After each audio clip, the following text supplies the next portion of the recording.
दोस्तों अगर आप भी रविचंद्रन अश्विन और MS धोनी को बेहतरीन खिलाड़ी मानते हैं तो वीडियो को लाइक जरूर कीजिएगा।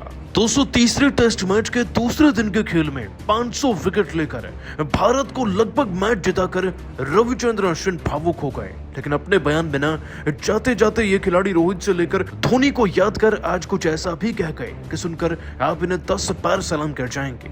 दोस्तों अश्विन ने आज भारत के लिए महत्वपूर्ण विकेट्स तो लिए ही, साथ ही 500 विकेट लेने पर रोहित धोनी को याद कर क्या कहा, उनके बयान का पूरा वीडियो आपको दिखाने जा रहे हैं। लेकिन उससे पहले आप सभी का क्या मानना है, रविचंद्रन अश्विन और हार्दिक पांड्या में से एक बेहतर ऑलराउंडर कौन है? नीचे कमेंट कर बताना बिल्कुल नहीं भूलिएगा।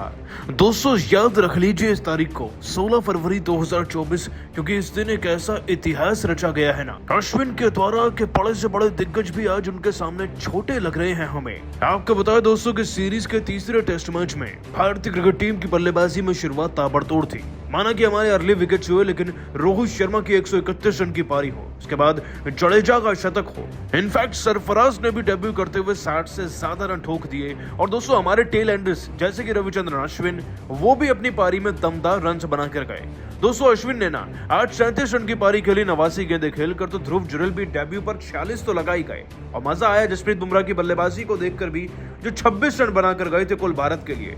हमने दोस्तों 445 रन बनाए थे। जाहिर सी बात है इंग्लैंड की टीम भी बैटिंग पिच पर आएगी तो रन तो बनेंगे ही, लेकिन दोस्तों रन्स को बचाना, विकेट्स लेना और रिकॉर्ड बनाना, ये तीनों काम अगर कोई कर सकता है ना एक साथ मैदान पर, तो वो और कोई नहीं बल्कि सबके चहीते रविचंद्रन अश्विन हैं। दोस्तों आपको बता दें कि बल्लेबाजी करते हुए ना सबसे अच्छी शुरुआत इंग्लैंड की टीम की ही हुई है। वैसे देखा जाए तो बेन डकेट और जैक क्रॉली आते ही मैदान में ताबड़तोड़ चौके छक्के बरसाना शुरू कर दिए थे।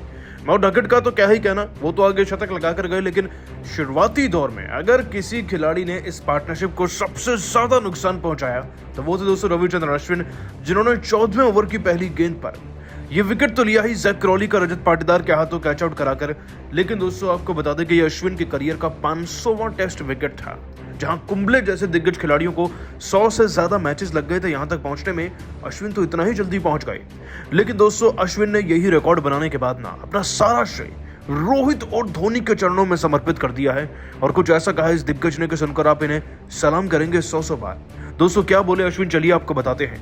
आपको बताया दोस्तों कि 500 विकेट लेने का रिकॉर्ड बनाने के बाद अश्विन ने अपने बयान में कहा, 0 से लेकर 500 विकेट तक पहुंचने का सफर वाकई में किसी सपने के पूरे होने जैसा है।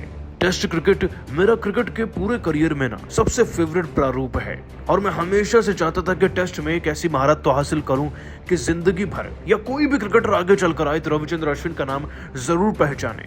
भारत देश के लिए खेलना अपने आप में एक सौभाग्य है मेरे लिए, और हर एक मैच में कोई रिकॉर्ड के बारे में नहीं सोचता था, बस बेहतर से बेहतर करने का प्रयास करता था।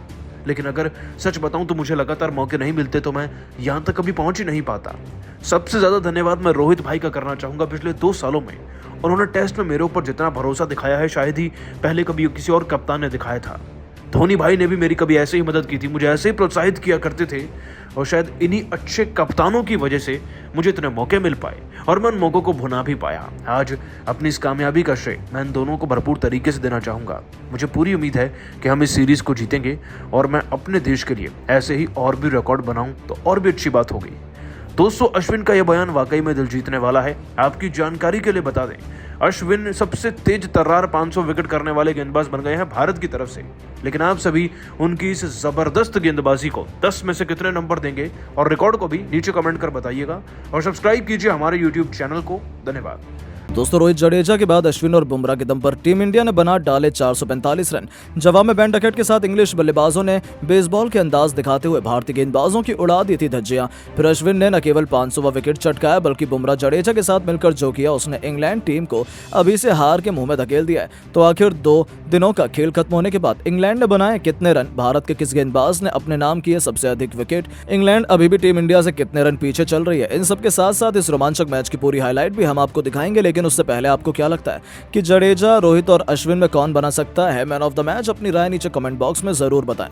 दोस्तों, इंडिया और इंग्लैंड के बीच तीसरे टेस्ट मैच को जहां एक तरफ सोचा जा रहा था कि इंग्लैंड आसानी से जीत लेगा, लेकिन ये केवल उनकी एक गलत फहमी थी। हालांकि पहले 10 ओवर में तो इंग्लैंड ने हमारे 3 बल्लेबाजों को ढेर कर दिया था, लेकिन इस मुकाबले में असली रोमांच तो अभी आना बाकी था। और फिर ये मुकाबला इतनी दफा पलटा है कि इंग्लिश टीम तो भारत के सामने रहम की भीख मांगने पर मजबूर हो गई। पहले रोहित और जडेजा ने अपने विस्फोटक बल्लेबाजी से इंग्लिश टीम को कहीं का नहीं छोड़ा। हिटमैन ने तूफानी शतक जड़ा, जडेजा के साथ 200 रनों से अधिक की साझेदारी को अंजाम दिया। तो फिर उनके आउट होने के बाद तो डेब्यूटेंट सरफराज खान ने पूरी महफिल अपने नाम कर ली। इस खिलाड़ी ने केवल 48 गेंद पर अपना तूफानी अर्धशतक ठोका और डेब्यू मैच में इतिहास रच दिया। हालांकि वो 62 रन बनाकर रविंद्र जडेजा के कारण रन आउट हो गए, जिस पर खूब विवाद भी हुआ, लेकिन जख्मों पर मरहम लगाते हुए जडेजा ने अगली ही गेंद पर अपना शतक पूरा कर बता दिया कि टीम इंडिया अभी हारी नहीं है, जिस पर हर कोई खड़ा होकर तालियां बजा रहा था। यानी पहले दिन ही रोहित और जडेजा ने शतक लगाए तो वहीं सरफराज ने अपने बल्ले से पूरी महफिल लूटी थी। पहले दिन का खेल खत्म होने तक जडेजा 110 रन बनाकर नाबाद रहे हैं, तो वहीं 2 रन बनाकर कुलदीप यादव उनका बखूबी साथ निभा रहे थे, जहां 86 ओवर खेलकर टीम इंडिया 326 रनों तक पहुंची थी। इस दरमियान हमने अपने 5 बल्लेबाज गंवाए थे, यानी कि टीम इंडिया बेहद मजबूत स्थिति में नजर आ रही थी। दूसरे दिन का खेल जब रोमांचक तरीके से शुरू हुआ तो इंग्लैंड जल्द से जल्द टीम इंडिया को ऑल आउट करना चाहती थी और उन्हें इसमें सफलता भी बहुत जल्द मिली। हालांकि दोनों ने बेहद संभल कर शुरुआत की थी, वो गलती करने को तैयार नहीं थे, लेकिन इंग्लिश गेंदबाज भी किसी से कम थोड़ी हैं। दिन के चौथे ओवर में कुलदीप यादव जेम्स एंडरसन के शिकार बने और केवल 4 रन बनाकर पवेलियन की शोभा बढ़ाने लौट गए। उनके रूप में टीम इंडिया का 6वां विकेट गिरा। उनके आउट होने के बाद अब बल्लेबाजी करने डेब्यूटेंट ध्रुव जुरैल आ चुके थे, लेकिन दोस्तों तभी कुछ ऐसा हुआ जिसने एक बार फिर इंग्लिश टीम के मुकाबले में धमाकेदार वापसी करवा दी। जी हां दोस्तों, जैसे ही ध्रुव जुरैल आए, इंग्लिश कप्तान बेन स्टोक्स ने तेज गेंदबाजों को रोककर जो रूट को गेंदबाजी में बुला लिया। वो स्पिन के जाल में भारतीय बल्लेबाजों को फंसाना चाहते थे और उनका ये मास्टर प्लान मास्टर स्ट्रोक साबित हुआ। जहां रविंद्र जडेजा जो रूट के जाल में फंस गए, वो सामने की तरफ बड़ा शॉट लगाना चाहते थे, लेकिन बड़ी आसानी से जो रूट ने उन्हें कॉट एंड बोल्ड कर टीम इंडिया को सबसे बड़ा झटका दिया था। जहां आखिरकार रविंद्र जडेजा इंग्लिश टीम के सामने हार मान गए, लेकिन आउट होने से पहले जडेजा ने 9 चौकों और 2 तूफानी छक्कों की बदौलत 112 रनों की यादगार पारी खेली। उनके रूप में टीम इंडिया को 7वां झटका लगने के बाद अब मैदान पर रविचंद्रन अश्विन कदम रख चुके थे। उन्होंने आते ही मार्क वुड की गेंद पर कवर को चीरते हुए शानदार चौका बटोरा और अपने तेवर इंग्लिश टीम को दिखा दिए। दूसरी तरफ जुरैल अभी तक अपना खाता भी नहीं खोल पाए थे, उन्हें काफी संघर्ष करना पड़ रहा था। इंग्लिश टीम इंडिया पर पूरी तरीके से शिकंजा कसी हुई थी। 94 ओवर में भारतीय टीम ने 338 रन बना लिए थे और एक सिंगल के साथ ध्रुव ने भी अपने करियर की शुरुआत की और जैसे उनका खाता खुला मानो उन्हें तो लाइसेंस मिल गया इंग्लिश गेंदबाजों की कुटाई करने का। पारी का 95वां ओवर लेकर आए मार्क वुड ने अपनी चौथी गेंद पर जोरदार बाउंसर इस युवा खिलाड़ी को मारी। उन्हें लगा था कि यह खिलाड़ी डर जाएगा, लेकिन खौफ तो इन्हें गेंदबाजों के मन में बनाना आता है। वुड की बाउंसर पर ध्रुव ने विकेट के पीछे अपर कट से इतना अतरंगी शॉट खेला कि गेंद तारामंडल को छूते हुए सीधा बाउंड्री के बाहर कोसों दूर जाकर गिरी और ध्रुव ने एक बेहतरीन छक्का बटोर लिया। वो कमाल की फॉर्म में लग रहे थे। दूसरी तरफ अश्विन का बल्ला भी बोल रहा था। 98वें ओवर में एंडरसन की गेंद पर खूबसूरत चौका बटोर कर अश्विन ने टीम इंडिया को 352 रनों तक पहुंचा दिया था। वो लाजवाब बल्लेबाजी कर रहे थे। इन दोनों खिलाड़ियों ने मिलकर इंग्लिश टीम की नाक में दम कर दिया। नतीजा हुआ कि 100 ओवर में बीत जाने के बाद जहां एक तरफ टीम इंडिया 353 रन बनाकर अभी भी बल्लेबाजी कर रही थी, रविचंद्रन अश्विन 12 रन तो ध्रुव जुरैल 10 रन बनाकर खेल रहे थे। दोस्तों, इसके बाद भी अश्विन और जुरैल का बल्ला थमा नहीं। दोनों खिलाड़ियों ने अपनी धाकड़ बल्लेबाजी से मिलकर 50 रनों की साझेदारी को अंजाम दिया और इंग्लैंड टीम की नाक में दम करके रख दिया। यहां तक कि उन्होंने लंच तक इंग्लैंड को कोई और सफलता हासिल नहीं होने दी। जहां टीम इंडिया ने पहला सेशन खत्म होने तक 113 ओवर खेलकर 388 रन बना लिए थे। ध्रुव जुरैल 31 तो अश्विन 25 रन बनाकर नाबाद बल्लेबाजी कर रहे थे। लंच ब्रेक के बाद वापस आते ही दूसरे सेशन के पहले ही ओवर की शुरुआत अश्विन ने बेहतरीन चौके से की। वो बेहद आक्रामक अंदाज में लग रहे थे। उनके और जुरैल के बीच की पार्टनरशिप ने टीम इंडिया को मजबूत स्थिति में ला दिया था। 118 ओवर में टीम इंडिया 400 रनों का आंकड़ा पार कर चुकी थी। हालांकि तभी अश्विन भी रेहान अहमद की फिरकी में फंस गए। वो 6 चौकों की बदौलत 37 रन बनाकर पवेलियन लौटे और टीम इंडिया को उनके रूप में 8वां झटका 120वें ओवर में लगा। 120 ओवर में टीम इंडिया ने 408 रन 8 विकेट के नुकसान पर बनाए थे। अब मैदान पर ध्रुव का साथ निभाने के लिए जसप्रीत बुमराह आ चुके थे। दूसरी तरफ जुरैल के सर पर तो खून सवार था। रेहान रेहान अहमद के 2 ओवरों में लगातार 2 तूफानी छक्के जड़कर उन्होंने इंग्लिश खेमे में हड़कंप मचा दिया था, लेकिन वो भी 46 रन बनाकर रेहान अहमद का शिकार हुए। आखिरी विकेट के लिए बुमराह और सिराज मौजूद थे। टीम इंडिया अधिक से अधिक रन बनाने को देख रही थी। जसप्रीत बुमराह ने एक के बाद एक 3 चौके और एक बेहतरीन छक्के की बदौलत टीम इंडिया को 445 रनों तक पहुंचा दिया, लेकिन वो 26 रन बनाकर मार्क वुड का शिकार हुए और भारतीय टीम 130.5 ओवर में 445 रन बनाकर ऑल आउट हो गई।